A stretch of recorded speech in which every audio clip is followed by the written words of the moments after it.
Okay, I'm going to press start now.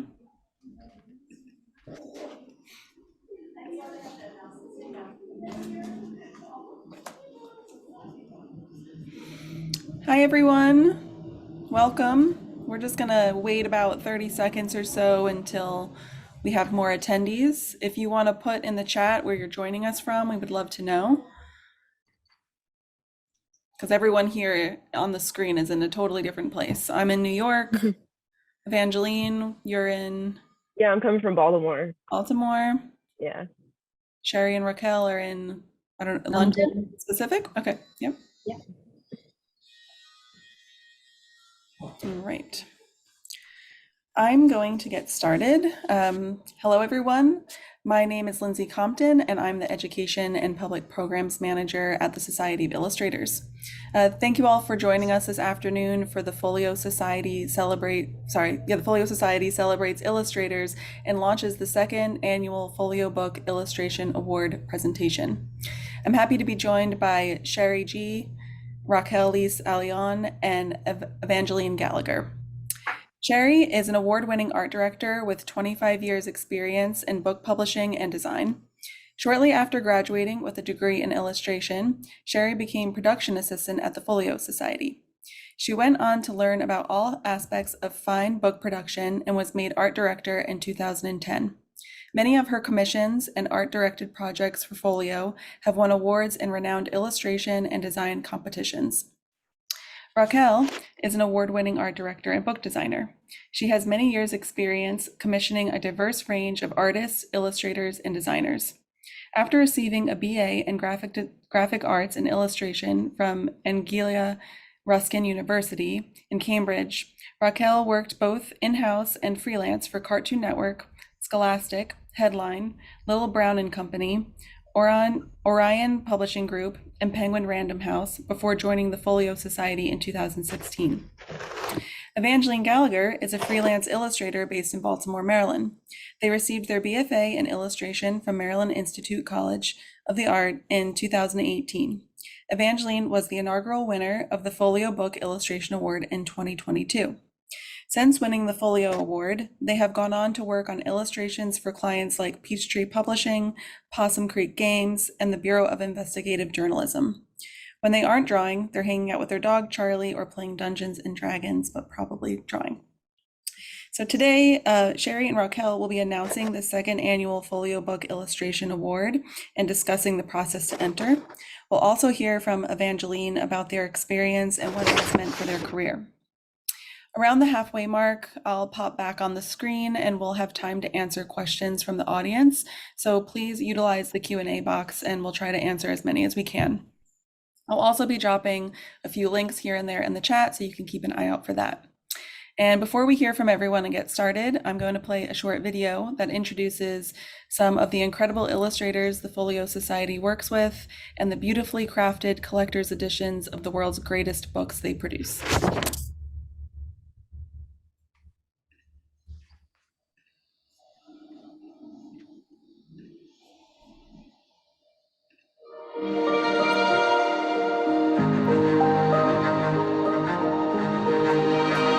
Well, I've had a long love of Folio Society.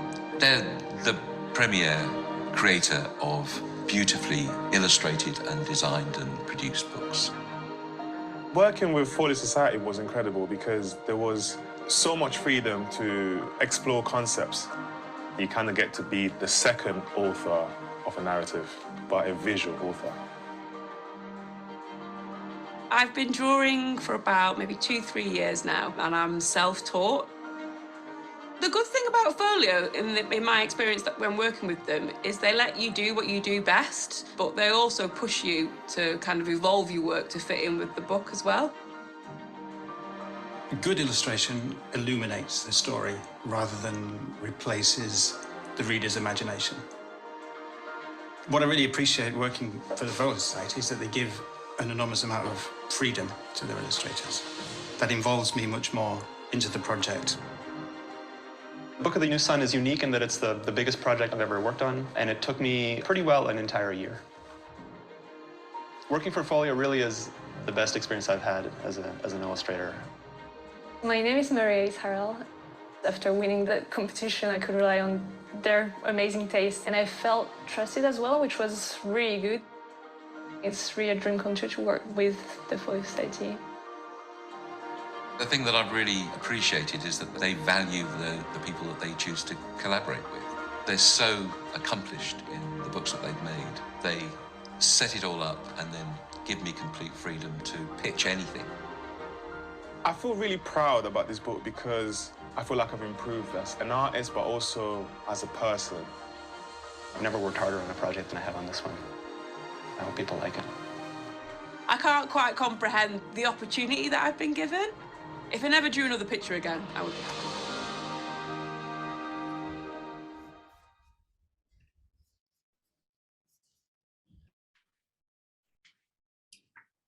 Thank you, Lindsay, and thanks for the Society of Illustrators for hosting this. And Evangeline, thank you so much for joining us.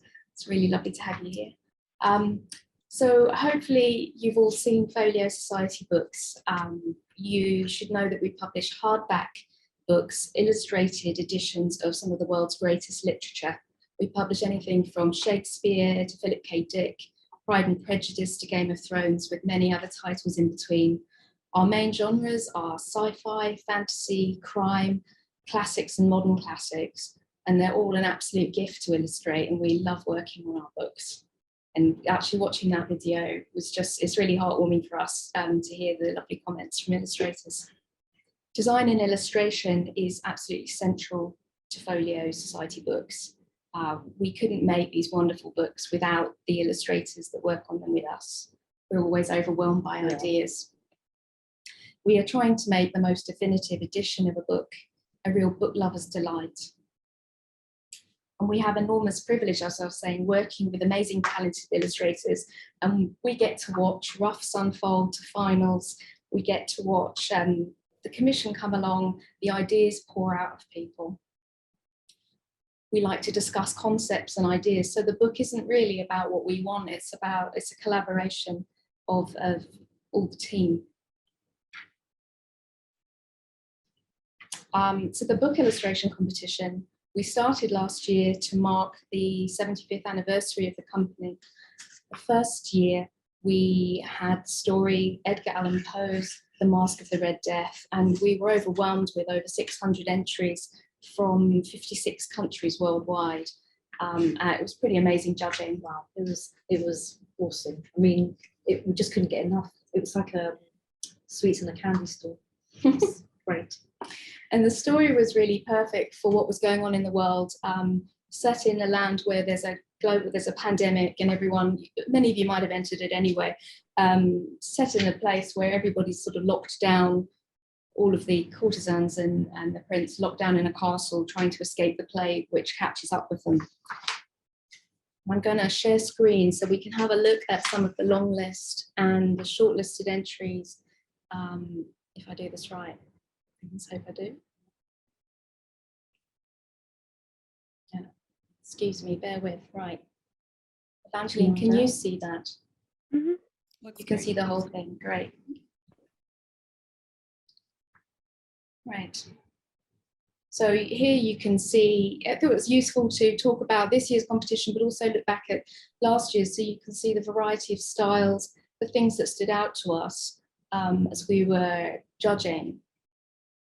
So we wanted to talk about, when we're judging, what might make a really great entry, and what you might not appreciate when we're looking at over 600 entries. There can be really common themes that stand out. So it's about trying to make your entry stand out from the crowd. What would make yours different and make us go, wow, that's amazing. Let's put it through. There were things from color palette, different angles, different viewpoints, just maybe having clever concepts that weren't obvious. You know, we read the text and there was obvious things, but other people took it to a completely different place.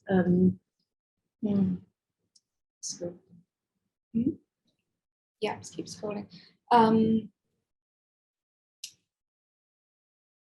Some really beautiful entries here. It was incredibly hard to narrow narrow these down, even from 600 down to a 20 of long list of 20, and then incredibly hard to take this from 20 down to 5 runners up and a winner. And some people kind of came in an angle with more classic illustrations, some more modern. It was, yeah, it was very, very hard to choose because everything was amazing. So that's the long list. Let me get the last of the long list. And we'll get to Evangeline's lovely winning entry.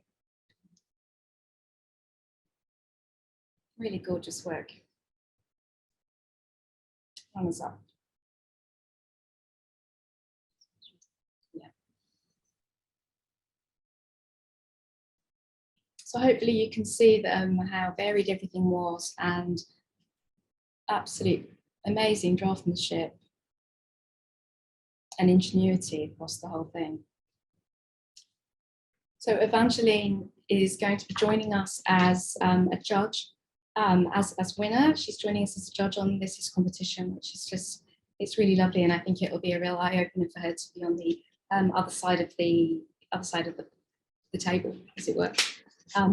This year, the competition is going to use the story by Ursula K. Le Guin, one of her short stories, The Flyers of Guy, which we think is going to be really fascinating, and we're really looking forward to judging it.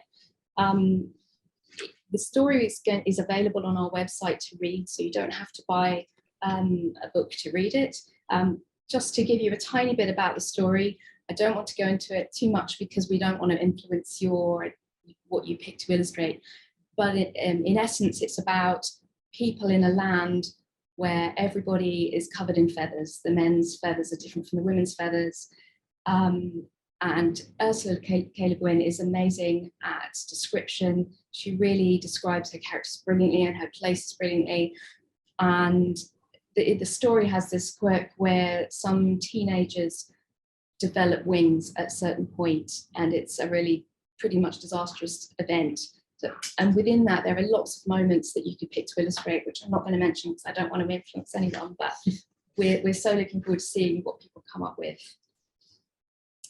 Let's see what else. So the story is free to enter, the competition is free to enter.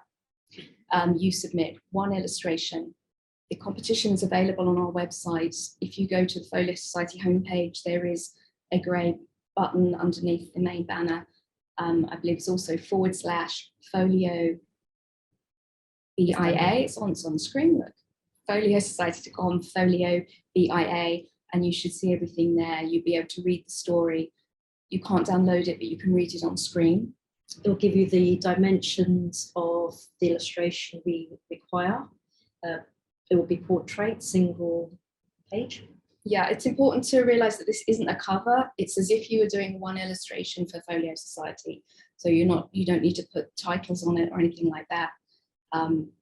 There were some in the first years where there were covers or the format was wrong, and it's almost it kind of singles it out straight away. So make sure you follow the rules, follow the dimensions. That would be really key. Yes, no landscape. No. So with folio books, we are very true to the text. We are always asking our illustrators to read the book carefully, to note down descriptions, note down colours. We want everything right. People do write in and say if something's not right, so we really make sure we do our research. And we'd ask you to do the same thing. We want you to really read, underline, and make sure it's spot on. We as far as mediums are concerned, you can do whatever medium you like. No sculptures that need to be photographed. No AI. Try to think. I think everything else is fine. You know. But folio, we use all the mediums from wood engraving, sometimes collage, oil paintings, acrylic paintings, pastel, digital. We love all artwork, so we can't. Yeah, that would be great to see. Just looking through our notes, making sure. the main thing from us is that originality is absolutely key to make sure we notice your work, which is probably a good way of talking to Evangeline. So I'd like to, yes. Evangeline, your entry really stood out for us. It was something about the color palette that we absolutely adored. This slightly muted palette. I don't know. Apart from the composition and the drawing, we just loved it. The thing is, it's muted, but at the same time, it's kind of neon. I don't know how you've done that, and you know, it really stood out. Also, the other thing that caught our eye was, you know, how it really balanced well with the black and the grey and the movement. You brought some movement into the bandages and the curtains in the wind, and it really describes that scene so well. And personally, I felt I was in that illustration. So yeah. I was going to say, was making your entry stand out something that was in your mind as you were designing it? Yeah, I think in terms of like making it stand out, obviously like I can't see the other entries, but I like, just as part of like the research process for any kind of illustration, I like to look at the other visual references that are already out there. And I think for this one, like the Harry Clark illustration is like a really big reference point for this. And there's also like that Vincent Price movie. So I wanted to make sure that mine was a little bit like visually distinct from those. And I think in terms of the color choice and also just like the costuming of the characters, I wanted to make sure it was very like specific to like my style and like how I would interpret the story. Yeah. So well, that kind of explains how you approached the brief, really, doesn't it? You did your research and pulled it all together, and consciously making sure you weren't copying things from films. And yeah, that's great. So did you do lots of initial concepts and roughs first, or did you have a clear vision in your mind that that's how you wanted it to look like?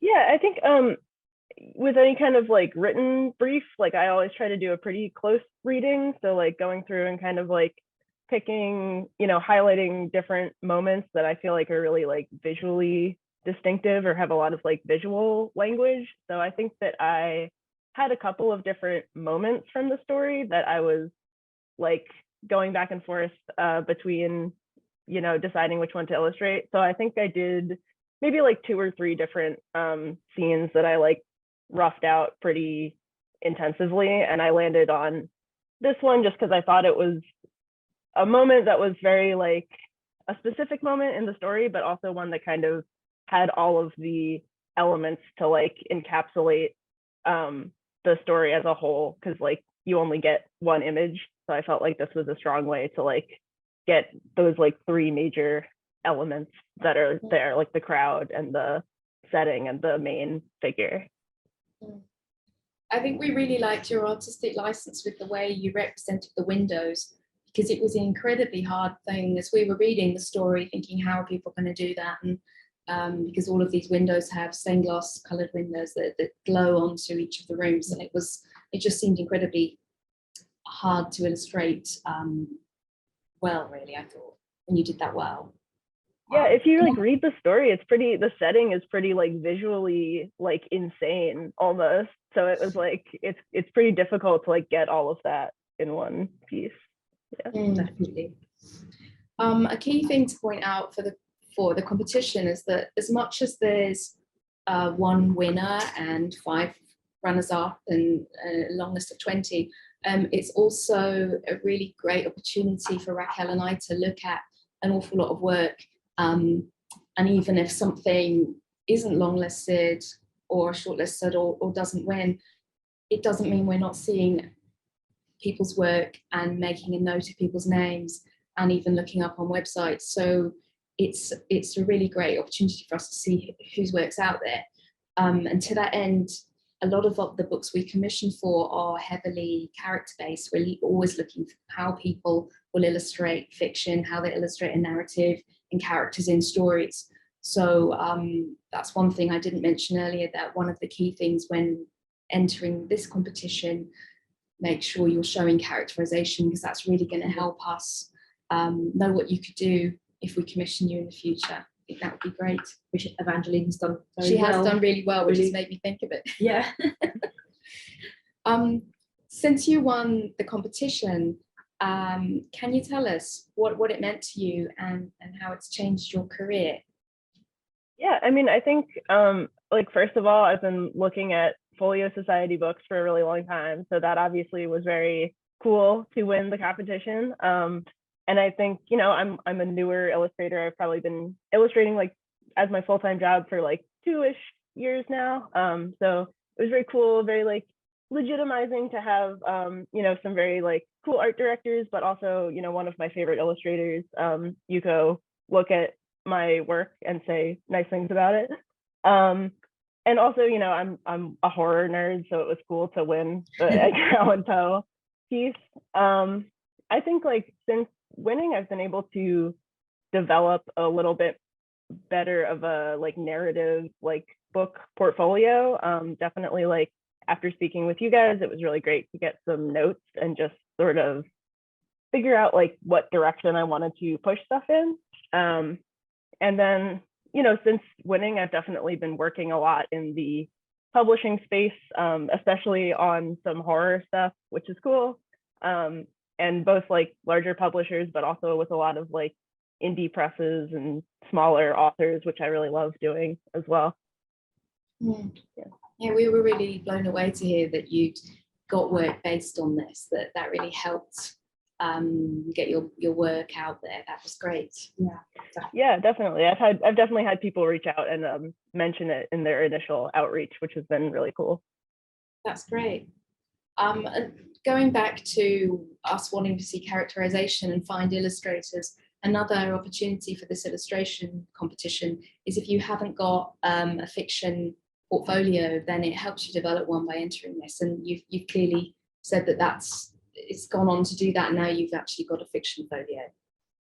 Yeah, definitely. Yeah, I think it was helpful in just like building that up. And I think like it's just a good opportunity to like take a really good look at like a specific piece of writing and like make work based on that if you like need that in your portfolio. So moving on to the next question, what advice would you give, Evangeline, to any illustrators out there who want to enter this new competition that you will be judging as well? Yeah, first of all, I'm really excited to judge. I think that's going to be so cool to like see everybody's work. I would say like just explore the story like really thoroughly, and like you know, don't feel like there's a way that you should be approaching it, or you know, like don't feel like you should have to do the most like obvious route. Like explore different scenes, like maybe explore like a quieter part of the story, or just like something that you feel more like, you know, connected to visually. And yeah, just like try to really like illustrate it like how you would illustrate it, and like show your personal voice. That's brilliant advice, actually. That's perfect. I think, yeah, being original and really at the end of the day being authentic to yourself and doing what you want, and not thinking about what the 3 judges want, because at the end of the day that's going to put some kind of pressure on you. Just think about what you would do, and yeah, how you would like to do it. Think about the kind of books you like to buy and the kind of illustration you love, and therefore put that into the illustrations you're saying. Put that passion in. We're always telling illustrators to make sure they do what they love and build their portfolio with those kind of images, because that's what people are going to see, that passion in your work, and really respond to that with commissions. I mean, we've been there ourselves, you know, when you get the pressure of thinking, what do they want, then the people with the commissioners, and at the end of the day they always end up liking the thing that you like yourself, you know. So yeah, be true to yourself. So I put the key dates back on the screen here. The competition closes on the 19th of April. So you have to get moving on this and really get those thumbnails going, get those ideas formulated. The long list will be announced on the 23rd of May and the winner runners-up on the 29th of June. The top prize for the winner gets £2,000 in cash plus £500 in Folio Society gift vouchers, and we give a portfolio review together to the winners and all the runners-up. Yeah. So the runners-up receive £500 in Folio gift vouchers and a portfolio review, which has been really great to do. We managed to meet everybody last year and go through their work, and yeah, it was really lovely experience. It was really lovely, yeah. There's a lot of people from different parts of the world as well, which was really good. So just to reiterate, you need to read The Flyers of Guy by Ursula K. Le Guin, which is available on our website and provide one illustration based solely on the text. It's free to enter. It's open to entrants worldwide. I think the only restriction is that you can't have illustrated been commissioned by us before. So we're looking for new talent across the world, new to us. And the entry is only as described on the Folio website via Zealous, and see our website for full terms and conditions.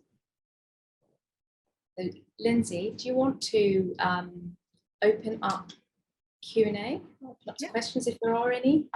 Definitely. I have a few here in the Q&A, but if anyone has a question, you can put them in the chat or in the Q&A. So this person has asked a few different questions for directed at different people. So just if you could reiterate again why you started the Folio Book Illustration Award. It's been a really great opportunity, like I was saying, for us to find new talent, because Raquel and I are always looking for illustrators. We publish as a company about 50 books a year. Raquel does 25, I do 25. And a lot of those are illustrated. So this opportunity for us personally is a great opportunity to find new illustrators, to find different styles of work that we otherwise might not have seen. As a more Folio Society answer, it was our 75th birthday last year. The company's been going since 1947, and it was really lovely to mark that with the competition. It's always great to know people. I mean, we've got this year, it's kind of a different story to last year. Last year was a horror, a classic, but you could twist that around and make it more modern. This year we have more of a sci-fi, fantasy, realism. I mean, it has so many slash to it. Names to it, and it really, it's not always easy to find illustrators that do certain genres. And I mean, this would be a great one for us because it would be very interesting. Last year was really good. I'm sure this year is going to be slightly different, but equally it's good to find illustrators that can do fantasy and sci-fi-ish. Yeah, it's also a really lovely way of supporting the illustration community. We have a fabulous social media team who are very active at promoting the runners-up, the long list on various platforms. So it's a great way for you to be seen by lots of people. Definitely. This is a question they have for everyone is, what advice would you give an aspiring book illustrator? Evangeline, do you want to start with that? You don't have to. I'm being... Sure. Yeah. As an aspiring book illustrator. I mean, I would say it's pretty stock illustration advice, but if you want to do book illustration, do a bunch of book illustration. I feel like, your portfolio should really be full of stuff that's narrative, or, you should be going through and picking stories that you really love, that you would love to illustrate, and just building your portfolio based on that. Because really the only way for you to get jobs doing the kind of work you want to be doing is for art directors to see that work from you already. So yeah. Perfect answer. Yeah, I feel like I can't really add to that. I would say as well, Evangeline's just mentioned, it's kind of characterization, narrative, almost sequential images, in the sense that, if you've got a character, that character has to look the same as it runs down the book. You know, we usually ask for 7 illustrations inside a book, and we will ask for a binding design, sometimes end paper design. Just look at books and work towards, you know, just do your own projects based on books. Yeah. Quite often we're sent work that's maybe a completely editorial portfolio, or it might be fashion or children's. And we often, even if we love someone's work, because we have to, in order to commission someone, we have to convince, you know, editorial, marketing, might be the author or rights holder of the text, before we can commission. A lot of people have to agree on our choice of illustrators. So the more relevant samples we can see by doing dummy projects, you know, taking on a book you love that suits your work, and just doing a few illustrations, the more the better for us. Another question for Sheri and Raquel is, what are some of your favorite books you've worked on? Oh, yes, that's a good question, because there's a lot of books, but I think we have one. Yeah, I mean, you can't really see it, but a lot of them become passion projects. As we're working on them, we're just totally absorbed. The one we have behind us, PKD, Philip K. Dick Short Stories, is a 4-volume. If I do that, you can see it. It's a 4-volume limited edition, and it's quite key to us because it's the only book project we've worked on together where there were 24 illustrators working on it, and we each got to commission 12 each. yeah. So in that respect, it was It was kind fun, of, wasn't it? Yeah, kind of cool. It was for me, and also the fact that this project allowed us not to work, you know, as individuals. It was really nice to work as a partnership, because we kind of do, but we have our own list, or otherwise it'd be too complicated. And the fact that we got to work with a diverse group of illustrators from around the world, backgrounds, everything. It was, yeah, it was an amazing project. Yeah, there were just recent graduates we commissioned, all the way up to, I'm going to say Dave McKean, because he's Dave McKean has been totally working professional for years for a and long years, time. Yeah, that would be our. Excellent. There's a question for Evangeline, and it's, after university, what was the process like for you transitioning into a professional illustrator? Yeah, I think that's a good question. I think it's pretty scary to graduate college with the goal, especially of if your goal is to freelance, which mine pretty much has been. For me, you know, I worked some jobs, I managed a bookstore, and then during that time I was building a portfolio and I was also working professionally. So I think for me it was a lot of just like making a lot of work, reaching out to a lot of art directors, and just like throwing a bunch of stuff at the wall and seeing what stuck, more or less. Yeah, but I think like just doing a lot of that work on my own time like allowed me to build more of like a portfolio, more of like a social media following, and just like get those like stepping stone jobs to be more where I wanted to be. And then eventually I was able to transition from working a day job into doing it full time, because I had that background basically. That's a very common like response I've heard, that, you know, you work your job and then work on your portfolio on the side. So I have one more question. So if anyone has questions, let me know. I just saw a few more come in. So one of the questions is, is there any way that artists can submit their work for consideration in addition to the award entry? Or, and there's like a two-parter to this, because somebody else has asked, like, outside of this award, how do you discover new illustrators? That's the first one. Yeah, the first part, how can you submit your work to us? The best advice really is to go on our FAQ, on our website, on the FAQs. There, if you drop down to the bottom of the website, you'll see FAQ, and in those there is, how do I submit my work to the Folio Society, and there's an email address. That's the quickest answer there. When we're looking for illustrators for a book, we will have to really do a deep dive, depending on what the book is. It might be that we go searching the internet, we go searching Instagram. We go to student shows because we do also open avenues for, you know, recent graduates. We always commission a graduate. I think it's a good sort of experience for them to start. You know, doom scrolling on Instagram maybe sometimes. Just shows, we get emails sent, like submissions. Sometimes we get actual physical things sent to us, but we don't have much space, so usually they sort of don't last very long on our desks. I think it's mainly online these days, and visits to exhibitions really.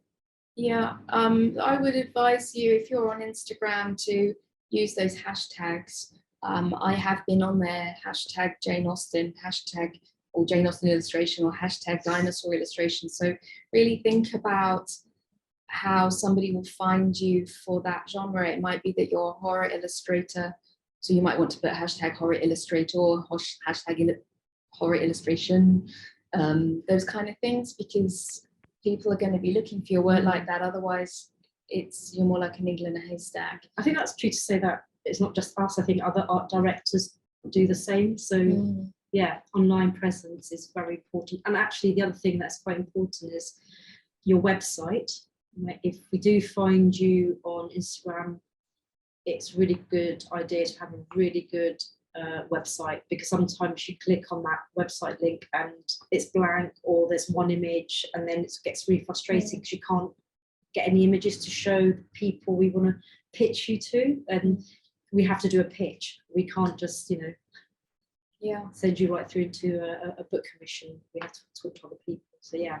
So keep your website as up to date as you can. Often we find illustrators have really up to date Instagram, but the website might be quite old. So try to keep that as up to date as you can. It's always great to read a bio on there. But we do an awful lot of looking around, depending on the book. Sometimes if we see things we like, we might not be able to commission them right away because the right book hasn't come up on the list, but we'll always keep samples, build a database, so that we've got something to reference when that perfect book comes up for someone. And we've had books, we've commissioned somebody like 2 years after the work's come in, because obviously only 50 books a year and not all of those fiction commissions. You can see that we'd love to commission so many more books, but it's not a massive list. But there are people in our database that we'd love to use, and we're always hoping the perfect book will come up. Does that help answer? Yeah, I think that's good advice. So another question for Evangeline is, as a judge, what sort of things catch your eye, and are there any types of projects you enjoy the most? Yeah, I mean, I think, like, you know, this will be my first time judging an illustration competition, so I'm just excited to see like a variety of different stuff.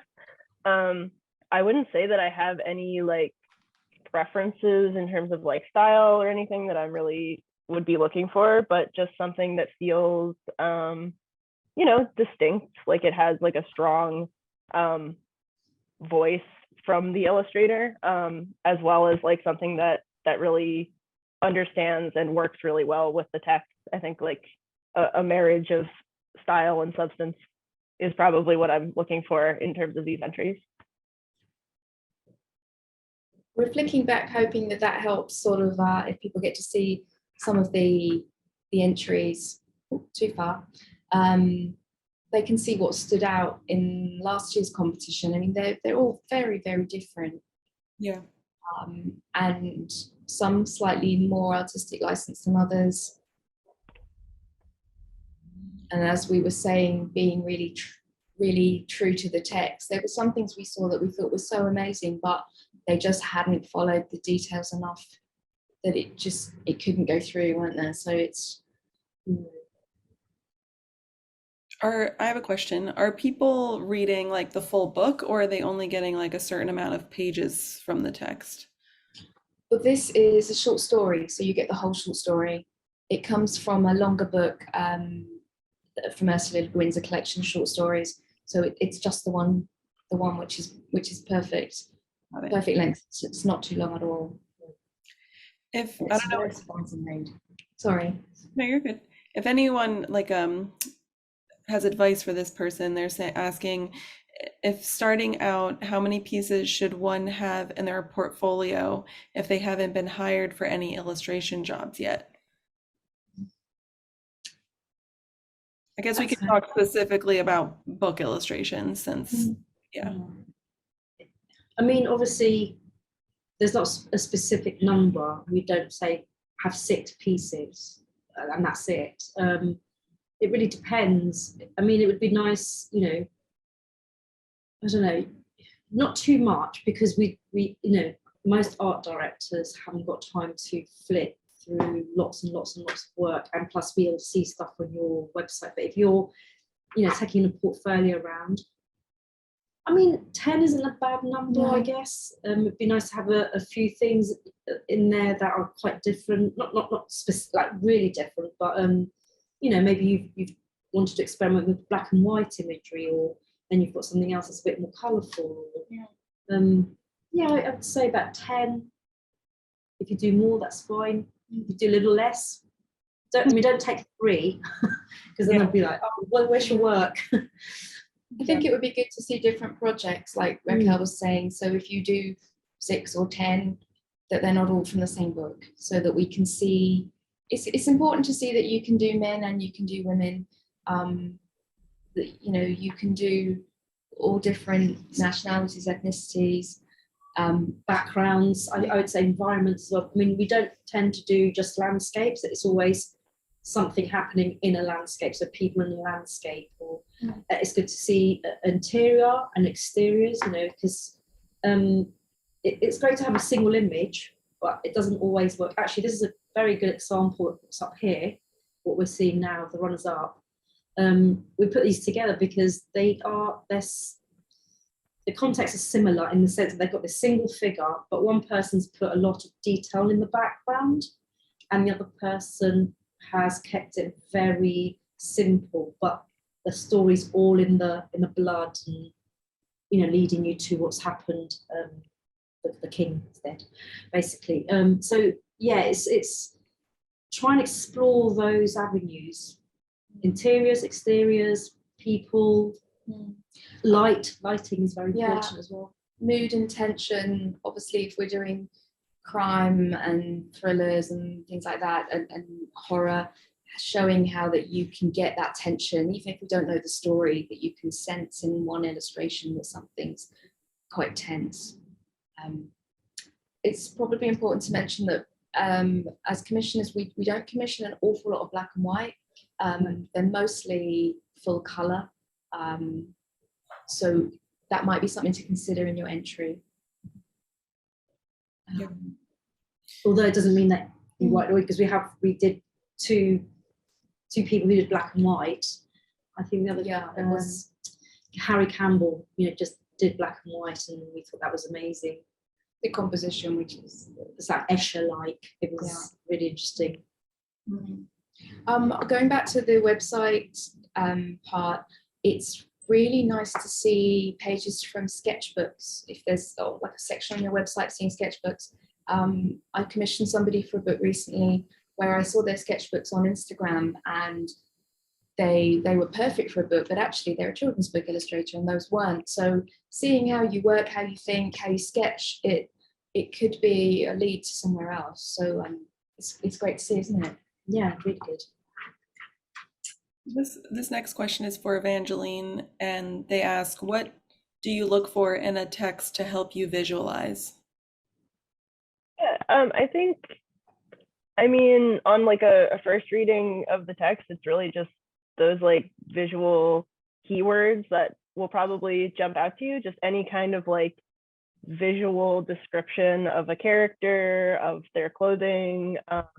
Usually I'll go through and like circle like any color words that I see. Yeah, really just anything like that, any kind of like visual descriptor that you see in the text, I would just like take a note of. And then I think maybe if you go through it again, you can kind of prune through those and see what is like the most important, or if you see stuff that like continues to come up in the text like again and again, if there's like a specific word or a specific description that you see repeated, I would like really hone in on those from the text.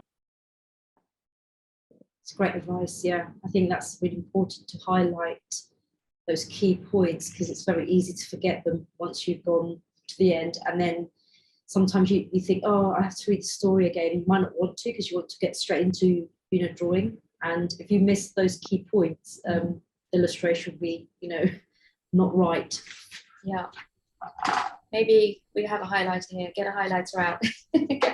If yeah. Definitely like write them down. And I also think like especially like in this story too, like your immediate like for the Edgar Allan Poe story, like your immediate like visual thought might not like match the text totally. Like this is like a really like weirdly like colorful story, even though like maybe the imagery you associate it with is like very like dark. So yeah, just like paying attention to the actual like specific text. Great. Yeah, Sure. This question is, will the submissions be judged blindly on merits of the one submitted illustration, or do you look at illustrators' websites, portfolios, etc.? No, I think we didn't time. No, because the first competition we had like 600 or over 600 entrants. It's impossible to look at that illustrator that submitted and then go to their website. It's quite, it's based purely on the one illustration. Yeah, because we haven't got time. It took us about 3 days to go through all the illustrations, plus at the same time we're working. So yeah, no, unfortunately, it'd be really lovely to do that, but I don't think we can. No, it's just based on the one illustration, so you don't have to polish a website up for it. So that kind of answers another question someone had. They noticed that from the video, some of the illustrators have, or one of them is self-taught. So you're open to commissioning illustrators who don't have an illustration specific degree. Kind of doesn't matter. Correct. Yeah, correct. Sorry, correct. I found Layla actually through, I think I was looking at Instagram and nothing specific. I actually think it was just a personal thing I was looking through, and this illustrator popped up, and I just loved her portraits. Never thought of commissioning her, and then the book popped up, and I thought, oh, I'll just contact Layla, and she said, oh, I'm actually not an illustrator. I'm just self-taught. I just only been doing it over the pandemic. Did an evening course. I was like, oh, that's amazing. So I thought, let's just commission her. She's brilliant. She's talented. Why not? So yeah, if you can draw, you can draw. Yeah, it's about talent for us totally. And as Raquel said, we commission artists that haven't even thought about illustration. It's all about what suits the book for us, what suits the story, and how perfect the work is. Yeah, it doesn't matter. So I do have one more question that I feel like is a good end question, but we still have a little more time. Does anybody have anything they want to ask? I was curious to know, and you kind of said earlier, like how many judges are there, and have you chosen them already? Like who's jurying the show or the pick? So the jury is Raquel and I, obviously. We're joined by Tom Walker, the publisher from Folio Society, and Evangeline, and there may be another judge that will be announced shortly. Okay, we'll keep an eye out. That helps. Yeah. Just to sort of add, if you to sort of look what we like, it might be a really good idea to look at our website, to look through the fiction commissions, to see the illustrations you can see there, or our social media channels. We're on Instagram and all the ones you can see on the bottom of the screen. Just to have a look what kind of thing people have done for us. It might give you a really good idea of what might make a great entry. I just dropped all of your social media handles in the chat. So if you want to copy and paste that or jot it down. So this question that I got in was for each of you, and it is, what would be your dream project to work on? How long have we got to answer? Yeah. Take a minute. Think about it. I'm just going to say, and it sounds a bit cheesy, but I'm already working on dream projects. There's some projects we're already working on that we can't reveal. Dream projects. There's been books that we've already worked on, like the PKD one. It's a labour of love, but when we see the end product, we're just blown away. And actually the connection with the illustrators and the artists while we're working is just, really great. We build up some really nice relationships with people that we work with. Yeah. So sorry, it's not a specific book, but actually our tastes are, the genres, like most of them actually. I totally agree with you. We have such nice email exchanges and Zoom calls with the people we work with that even if the book isn't our favourite book in the world, we get a really wonderful experience from it.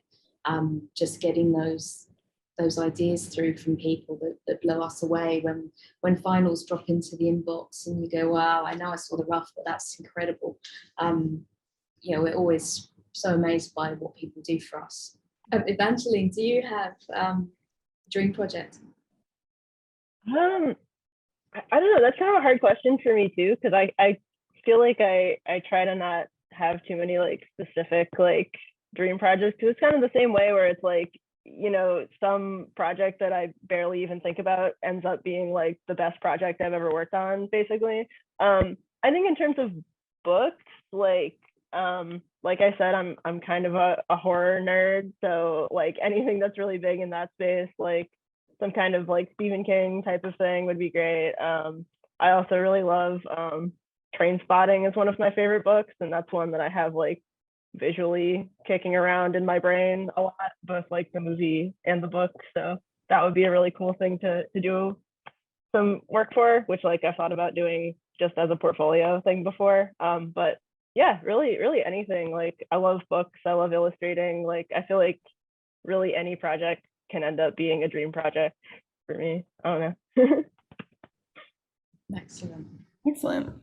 So we often get emailed dream projects by our illustrators, and we keep a list, and now and again we get to delight them with the email of, we're going to hopefully publish this, would you like to work on it with us? And that's always really nice. Or the other way around, where I've worked on an illustrator on I think it was Italian folk tales, and randomly they finished the project, the book's come in, it's been published, it looks wonderful, and then I just got an email very randomly saying, oh, I really like Cormac McCarthy, Blood Meridian and No Country for Old Men and all the other books he's written. And I was like, oh, okay. And lo and behold, Blood Meridian was on my list, and I commissioned them. So they just happened to email me, at the right time. So it could work that way as well. Awesome. So if anybody has any last questions, you can put them in the chat. I've answered everything that's come through so far. Again, reiterate the competition. Yeah, if you want to just recap. Okay, so on the bottom of the screen, you can see the website link that you need to go to, foliosociety.com/folio BIA. So it's the Folio Book Illustration Award. From there, you'll be able to read The Flyers of Guy by Ursula K. Le Guin. Oops, sorry. And we're looking for one illustration based solely on the text. It's absolutely free to enter. And we're looking for all illustrators worldwide. So only illustrators who haven't been commissioned by Folio before. And the closing date, very importantly, is the 19th of April. So once you go to enter, you'll be taken from Folio Society, Zealous. Zealous is the platform hosting the competition. So hopefully it should all be clear. And the full T's and C's are on the website and the rules, so do read them really carefully. Okay, and then we'll be announcing the long list 23rd of May, and the winner and runners-up on the 29th of June. Excellent. Okay. Okay. So thank you all so much for, being here and letting everybody know about this opportunity. We really appreciate it. Are there any last words or any last things anyone wants to say before we end this Zoom? We wanted to say thank you to you for hosting us, for allowing us to talk about the competition and share our experiences with everyone. So thank you so much, Lindsay, and the Society of Illustrators. Yes. And Evangeline, thank you too. Thank you for joining us. For saying yes to judging. Yeah, thank you for having me. Excellent. Well, thank you everyone for watching. Everyone's saying thank you in the chat, that it's a great session. I agree. We hope everybody has a great day, and thank you so much. And good luck if you enter. Good luck. Of course. Okay. Good luck. Bye, everyone. Thank you. Bye-bye.